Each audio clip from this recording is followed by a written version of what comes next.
है जेपीसी के लिए तैयार हुई और सुप्रीम कोर्ट के सामने वो एक एक बात अपना जो है पक्ष रखी।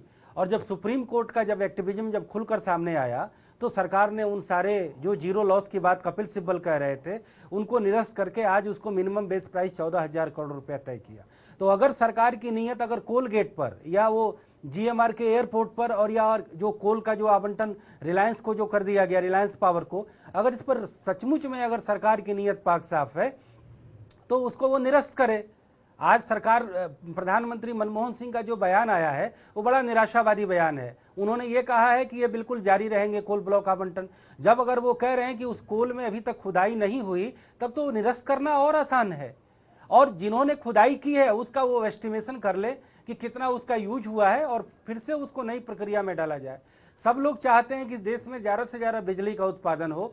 जो लाभ वाले जो कोल ब्लॉक नहीं थे और कोल इंडिया जैसा सफ़ेद हाथी उस पर जो है इन्वेस्ट करने को तैयार नहीं था। मुझे तो सीएजी की रिपोर्ट से यह भी पता चला कि 1 टन खुदाई की जो लागत है वो 500 रुपये प्रति टन है और कोल इंडिया जो है उसको 150 रुपये के हिसाब से बेचता है, यानी कि बहुत बड़ी मार्जिन है, उसमें कंपटीशन होना चाहिए।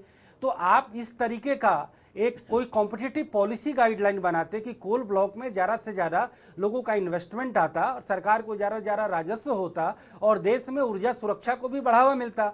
लेकिन सरकार की नीयत में और सरकार के दाल में काला है। सरकार को कहीं ना कहीं वो अपने नेक्सस को जस्टिफाई करना है जो उसके कॉर्पोरेट ग्रुप से है। तो बिल्कुल पारदर्शी अभी भी वो नीति बदली जा सकती है। और ये गतिरोध कौन बड़ी चीज है, पूरे देश में करप्शन दूर करने को लेकर के एक नया अध्याय शुरू हो सकता है। रह गई पॉलिटिकल लड़ाई की बात तो वो अपने हिसाब से अंजाम देगी, क्योंकि master political brain Congress party है। नहीं तो 2008 के लोकसभा चुनाव में उन्होंने ऐसे 3 पॉपुलिस्ट फैसले लिए जिससे देश का वित्तीय घाटा 4.5% से बढ़कर 6.5% हो गया।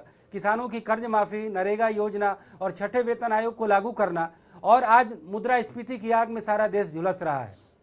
तो अगले चुनाव को लेकर के भी कोई अलग नई राजनीतिक चाल सोनिया गांधी और कांग्रेस पार्टी ले सकती है। उन्होंने फूड सिक्योरिटी बिल इसलिए तैयार किया है, 1 लाख करोड़ की लागत पर फिर इस देश को मुद्रास्फीति और करप्शन की आग में झोंकेंगे और वोट कैचिंग की जाएगी।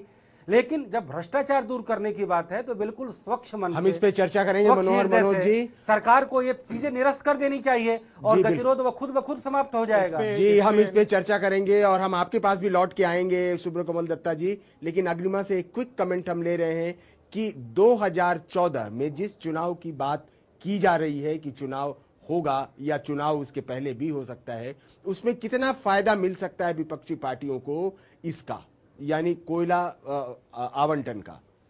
देखिए, केवल हम कोयला आवंटन की बात करेंगे तो एक इशू है, लेकिन ये इशू अब बहुत बढ़ चुका है। जैसा कि भ्रष्टाचार पूरा इशू हो गया है और साथ में जैसे हमारे अतिथियों ने कहा कि महंगाई, ये दोनों जो इशू हैं ये लोगों के दिमाग में बिल्कुल जगह बना चुके हैं और कांग्रेस को इसका जरूर नुकसान होगा। और जैसे कि अभी कांग्रेस ने एक छोटी सी पहल करी, अगर हम कोयला इसके घोटाले की बात करें, ये खबरें आ रही हैं कि सीबीआई ने जो एलोकेशन हुए हैं उनकी जांच शुरू करी है और कुछ 5-6 जो हैं जिनको मिले हैं कोल ब्लॉक्स, उनमें थोड़ी अनियमितता पाई गई है। तो ये शुरुआत कर रही है, लेकिन इस पे बीजेपी ने कहा है, साफ कहा है कि ये सीबीआई से जांच नहीं होनी चाहिए, क्योंकि पीएमओ खुद, जब पीएम खुद इसमें शामिल है इस पूरे घोटाले में, तो ऐसे इसकी स्पेशल इन्वेस्टिगेटिव टीम से इसकी जांच होनी चाहिए, इस तरह की मांग करी है। तो 2014 की जो आप बात कर रहे हैं उसमें बिल्कुल एक है कि कोयला एक इशू हो सकता है, जैसे कि पूरी एक लंबी फेयर लिस्ट है और जनता में, ये जनमानस में ये भ्रष्टाचार है मुद्दा बन चुका है। आपने देखा होगा कि अन्ना का भलो आंदोलनों का क्या हुआ है, लेकिन लोगों में गुस्सा है और बीजेपी वही कोशिश करती दिख रही है और वो ये दिखाने की कोशिश कर रही है कि वो भ्रष्टाचार जो इशू है उसके खिलाफ जो लोगों में एक आक्रोश है उसको कैसे अपने पक्ष में करे। और इसी कारण से आपने देखा है कि जो उसके एनडीए के जो बाकी के घटक दल हैं, आपको कहूँ जेडीयू या और सारे हैं, वो अभी तक बीजेपी के साथ खड़े दिख रहे हैं, क्योंकि उनको भी जनता के मूड का पता है कि मूड किस तरफ है। तो आने वाले दिनों में मुझे लग रहा है कि शायद पार्लियामेंट चलेगी नहीं। भाजपा ने, हम बात करें नो कॉन्फिडेंस मोशन की, उसने पहले ही स्पष्ट कर दिया था कि वो लाएगी नहीं। आज सुबह दिन में एक खबर आई कि सरकार लाएगी कॉन्फिडेंस मोशन, लेकिन शाम आते आते तक चिदम्बरम ने कहा है कि हम नहीं लाएंगे। और प्रधानमंत्री अब 30-31 तारीख को आएंगे ईरान की यात्रा के बाद, तो मुझे नहीं लग रहा कि कोई संसद चलनी है, और अगर या तो अनिश्चित काल के लिए स्थगित हो जाएगी या जी जब वो लौट के आएंगे। अग्निमा हम चलते हैं शुभ्रकमल दत्ता के पास। दत्ता जी, अभी जब मनोहर मनोज जी बात कर रहे थे, बहुत गंभीर बात कर रहे थे मनोहर मनोज जी, और उसमें सीधे सीधे कह रहे थे कांग्रेस को वो सर्टिफिकेट भी दे रहे थे मास्टर स्ट्रेटेजिस्ट का। मास्टर स्ट्रेटेजिस्ट यानी 2009 के चुनाव में क्या किया कांग्रेस ने कि वो सत्ता में आ गई, बहुत महत्वपूर्ण बात है। क्या आप भी उनकी बात से इत्तेफाक रखते हैं? देखिए, स्ट्रेटेजी की जहां बात आती है, हर पॉलिटिकल पार्टी अपना स्ट्रेटेजी अपनाती है। मैं कतई ये प्रश्न नहीं लगाऊंगा या फिर उंगली नहीं उठाऊंगा मनमोहन सिंह पे या फिर सोनिया गांधी पे कि उन लोगों ने जानबूझ के इकोनॉमी का बंटाधार किया है पॉपुलिस्ट मेशर्स लाके। पॉपुलिस्ट मेशर्स की जहां बात आती है, इस देश में पॉपुलिस्ट मेशर्स और पॉपुलिज्म का एक परंपरा रहा है। क्या एनडीए ने नहीं लाई थी फील गुड फैक्टर और India shining? India shining feel good factor में कितना पैसा खर्च हुआ था, उसका भी विवरण एनडीए ज्यादा दे। कभी कभी क्या होता है कि पॉपुलिस्ट मेशर किसी पार्टी के लिए कामयाब होता है, कभी नहीं होता है। मैं समझता हूं कि गंभीर विषय पे बात करना ज्यादा बेटर रहेगा। और इंक्वायरी की जहां बात आती है, जैसे अग्रिमा ने कहा है कि कॉन्फिडेंस मोशन की बात चल रही थी, उसके बाद नो कॉन्फिडेंस मोशन का भी चर्चा हुआ है। मैं समझता हूं कि confidence motion, no confidence motion ये राजनीतिक प्रक्रिया है जो संसद के अंदर हो सकता है, पर इसके साथ साथ क्योंकि सीबीआई के ऊपर प्रश्न चिन्ह लगा हुआ है और सीबीआई के डायरेक्टली प्रधानमंत्री कार्यालय के अंदर आता है, तो मैं मानता हूं कि एक सिटिंग जुडिशियल कमीशन हो सकता है जिसपे रिटायर्ड जजेस हो या फिर सिटिंग जजेस हो, उनके तरफ से एक इंडिपेंडेंट कमीशन बिठाया जाए। केवल ये कोलगेट वाला मामला लेके तमाम जितने सारे भ्रष्टाचार के चीजें आए हैं, सब चीज को एक साथ शामिल करके एक जुडिशियल कमीशन बिठाया जा सकता है। इसके साथ साथ जॉइंट पार्लियामेंट्री कमिटी भी एक इंपॉर्टेंट हथियार होता है जिसके माध्यम से भी किया जा सकता है, और दोनों चीज भी एक साथ चल सकता है। लेकिन सवाल इस बात का है दत्ता जी कि जो हमारे यहाँ आयोग बैठते हैं, उन आयोग को अपने रिपोर्ट देने में सदियों लग जाते हैं। नहीं, टाइम फ्रेम हो इसके लिए और अगर उसका एरिया बढ़ा दिया जाए तब तो पता नहीं वो कब उसकी रिपोर्ट आए, कब उसी बीच में 2014 आ जाए, कब चुनाव हो जाए। सिन्हा साहब, यहाँ पे टाइम फ्रेम के हिसाब से किया जा सकता है। क्विक जिसको हम लोग फास्ट ट्रैक कोर्ट मैकेनिज्म कहते हैं, उसके माध्यम से किया जा सकता है। ये कोई आवश्यकता नहीं है कि 10 साल तक एक जुडिशियल कमीशन रिपोर्ट को लेकर बैठा। लिब्राहन आयोग का मैं उदाहरण देना चाहूंगा। वो भी टाइम फ्रेम का आयोग था, लेकिन कितने दिन लगाए लिब्राहन आयोग ने? इस बात की क्या गारंटी है कि इसमें जो हो वो नहीं? जी, आपकी जो प्रश्न है वो बिल्कुल सही है और सही दिशा में है, पर मैं मानता हूं कि टाइम फ्रेम का जो चीज है वो संसद के अंदर ही तय हो कि इतने दिन का टाइम फ्रेम है, इतने दिन के टाइम फ्रेम के अंदर ये जुडिशियल कमीशन पूरा रिपोर्ट सौंपे और इसको एक्सटेंशन ना दिया जाए, और इंडिपेंडेंट इसलिए हो ताकि किसी भी तरह का पॉलिटिकल इंटरवेंशन ना हो इस पूरी चीज पे। और मैं मानता हूं कि जब इंक्वायरी हो तो केवल 2004 से इंक्वायरी ना हो, 1998 से लेके 2009 तक जितने सारे कोयला खान के आवंटन हुए हैं, सब चीज का इंक्वायरी हो। एनडीए भी आज के डेट में या फिर भारतीय जनता पार्टी क्यों नो कॉन्फिडेंस मोशन नहीं लाना चाहती? हमारे पास समय की तंगी है, उनके बहुत सारे हैं जिन लोगों ने दत्ता जी समय की कमी है हमारे पास, और हम एक क्विक आपसे रिस्पॉन्स चाहेंगे, बिल्कुल क्विक, कम शब्दों में, कि अभी क्या होना चाहिए, क्या चर्चा हो जानी चाहिए? मैं मानता हूं कि दोनों पक्ष को बैठ के तय करना चाहिए और एक मध्यम मार्ग निकालना चाहिए ताकि संसद भी चले और उसके साथ साथ ये लोग दोनों पक्ष अपना पक्ष रख सके। और ये इसके मध्यम मार्ग तो यही है कि सदन चले।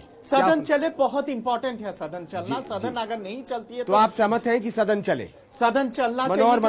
मनोहर मनोज जी, आपके पास आऊंगा और आपसे ये जानना चाहूंगा येस और नो में कि अभी के लिए विकल्प क्या है। सारी बातें ठीक है, भ्रष्टाचार पर चर्चा होनी चाहिए, भ्रष्टाचार पर व्यापक तौर से चर्चा होनी चाहिए, बात ठीक है, लेकिन अभी फिलहाल क्या होना चाहिए?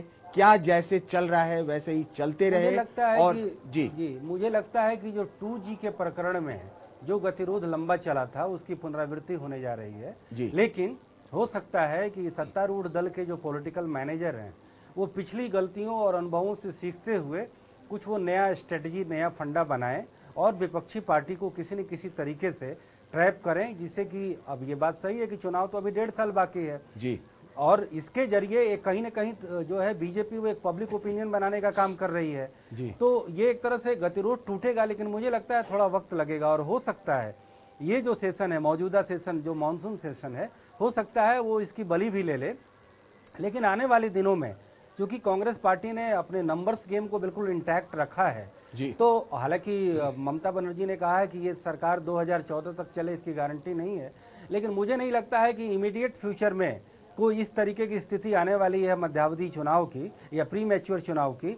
लेकिन मुझे लगता है कि मौजूदा सेशन में हमें नहीं लगता है, मुझे ये मेरा ये अनुमान नहीं कह रहा है कि ये जो है पार्लियामेंट का जो सेशन जो है वो रिस्टोर हो पाएगा, लेकिन इसके जरिए जो तमाम चर्चाएं जो पब्लिक डोमेन में आई हैं उसके नए नए आयाम जरूर खुलेंगे और हर पार्टी का और हर बिल्कुल पक्ष का जो उनका जो अंदरूनी और जो उनका जो बाहरी जो जेस्चर है वो लोगों के सामने बिल्कुल साफ साफ तौर पे दिखेगा और लोग अंततः फैसला लेंगे। जी, नए आयाम सामने आएंगे। इस बीच अग्निमा भी इशारा कर रही हैं, वो कुछ कहना चाह रही हैं।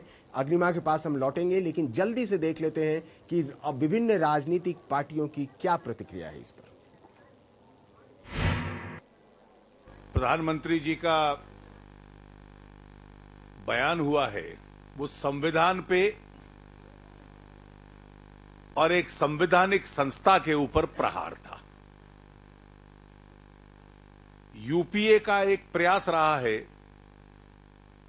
कि संवैधानिक संस्थाओं को सबवर्ट करो और अगर उसमें सफल ना हो पाओ, कोई संवैधानिक संस्था अपने जिम्मेवारी और दायित्व को पूरा करती है तो उसको अटैक करो, असॉल्ट करो। प्रधानमंत्री जी, कोल ब्लॉक तो आवंटित कर दिए थे, आज कहां है बिजली, कहां है जीडीपी ग्रोथ और कहां है वो बढ़ा हुआ रेवेन्यू? मित्रों, मेरा आरोप है रेवेन्यू तो जरूर आया है लेकिन वो सरकारी खजाने में नहीं आया, वो कांग्रेस पार्टी के खजाने में आया है। प्रधानमंत्री ने अपने वक्तव्य को शुरू किया इस नियत के साथ कि जो प्रश्न विपक्ष के मन में, जनता के मन में सीएजी की रिपोर्ट के कारण उठे हैं उनके जवाब दिए जाएं। ये बात स्पष्ट की जाए कि सरकार एक चर्चा चाहती है और जो दूध का दूध है, पानी का पानी लोगों के सामने होना चाहिए। अब लोगों को, आप प्रधानमंत्री के पद की गरिमा को घटाएं, पार्लियामेंट को स्थगित करें, नारे लगाएं, इससे साफ स्पष्ट होता है कि विपक्ष आज जमहूरियत को, प्रजातंत्र को कमजोर करने के पूरे प्रयास कर रहा है। Let us see, we want Parliament to, after all it has become property of the Parliament, the Prime Minister's statement, and how this statement can be debated, discussed, that Parliament will have to decide. But as far as left is concerned, we will continue to campaign on this issue because it was a huge loot of natural resources. The CAG report is very clear that financial gains to private parties is to the tune of 1.86 lakh crores.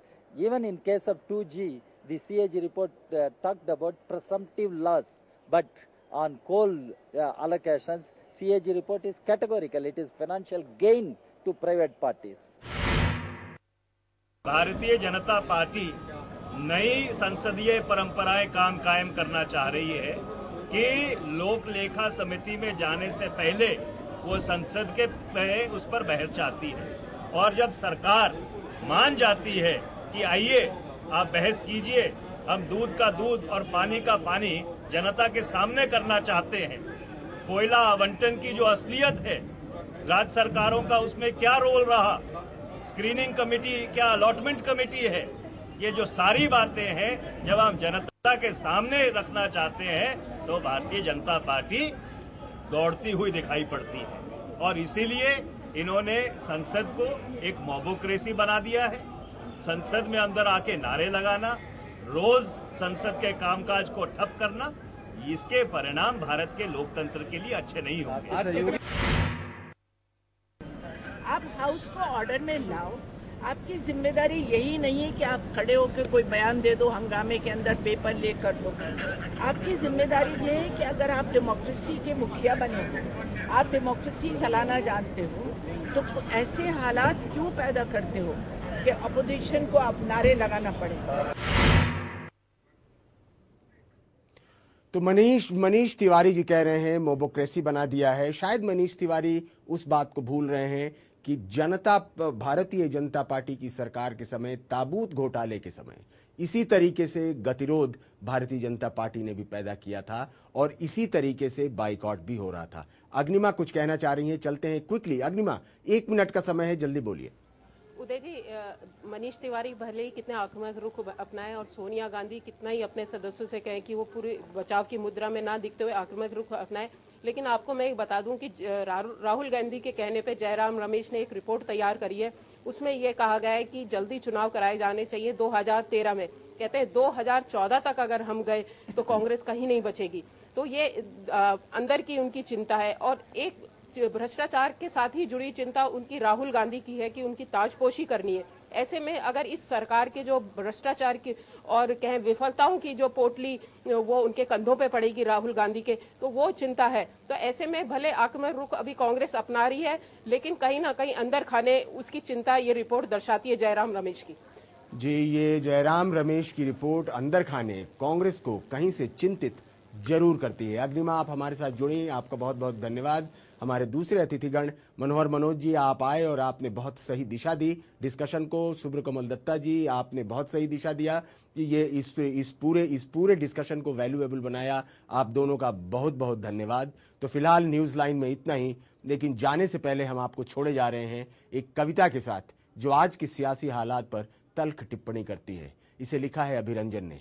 तो फिलहाल news line में इतना ही, मुझे दीजिए इजाजत, लेकिन देश दुनिया की दूसरी खबरें जानने के लिए बने रहिए चैनल 1 न्यूज के साथ। धन्यवाद।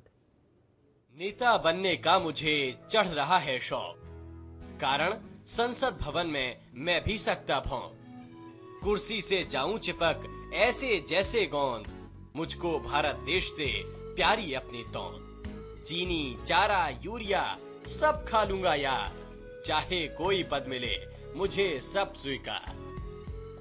भाषण में मुझसे भला कौन सकेगा जीत, चीख कराहे हैं मुझे लगते प्रिय संगीत।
हरियाणा में गूंजा शिक्षा का शंखनाद है। विश्व का सबसे बड़ा एजुकेशन कैंपस है आ रहा सोनीपत राई में, जहां 1.5 लाख छात्र पढ़ेंगे पढ़ाई में। सोनिया गांधी मनमोहन सिंह की रहनुमाई में, भूपिंदर सिंह हुड्डा की अगुवाई में कर रहा तरक्की हरियाणा, छू रहा बुलंदी हरियाणा। बढ़ रहे हैं ये कदम, हरियाणा है नंबर 1। नए लक्ष्य, नए कीर्तिमान, हो रहा है आधुनिक हरियाणा का निर्माण। PACL इंडिया लिमिटेड पेश करते हैं Pearls Residency Mohali, Pearls City Mohali, Pearls Royal Garden Sehore, Pearls gate